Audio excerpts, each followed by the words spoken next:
যৌন নির্যাতনের অভিযোগে রেসলিং ফেডারেশন অব ইন্ডিয়ার সভাপতি তথা বিজেপি দলের এমপি ব্রিজভূষণ শরণ সিং এর অপসারণ এবং শাস্তির দাবি জানায় এআইডিওয়াইও। সোমবার আগরতলার বটতলার সংগঠনের কর্মী সমর্থকরা এক বিক্ষোভ সভায় মিলিত হয়। বিক্ষোভ সভায় দাবি ওঠে অবিলম্বে মহিলা কুস্তিগীরদের যৌন হেনস্থার ঘটনায় অভিযুক্ত ব্রিজভূষণ শরণ সিংকে গ্রেফতার করতে হবে, তার এমপি পদ খারিজ করতে হবে, অতি দ্রুত বিচার করে ব্রিজভূষণকে দৃষ্টান্তমূলক শাস্তি প্রদান করতে হবে। বিক্ষোভ সভায় বক্তব্য রাখেন সংগঠনের রাজ্য সম্পাদক রাজু বিশ্বাস। দিল্লির যন্তর মন্তরে দেশের গর্ব পদক জয়ী কুস্তিগীরদের প্রতিবাদের সমর্থনে এদিন সংহতি দিবস পালন করল এআইডিওয়াইও। আপনারা সবাই জানেন, দীর্ঘদিন ধরে এই দেশের আন্তর্জাতিক খ্যাতিসম্পন্ন কুস্তিগীররা দিল্লির যন্তর মন্তরে গণ অবস্থান করে যাচ্ছে।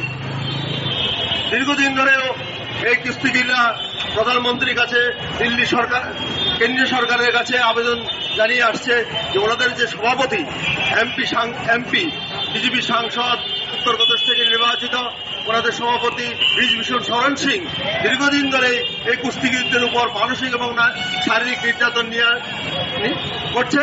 তারই প্রতিবাদের জানিয়ে ওনারা প্রধানমন্ত্রীর সাথে পর্যন্ত দেখা করেছিলেন, কিন্তু সরকার কোনো সঠিক পদক্ষেপ নেয়নি।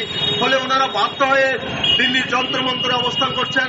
পরবর্তী সময়ে দিল্লির যে পুলিশ বিভাগের কাছেও গিয়েও এফআইআর দায়ের করার জন্য গিয়েছিলেন, কিন্তু পুলিশ এফআইআর নিতে চায়নি।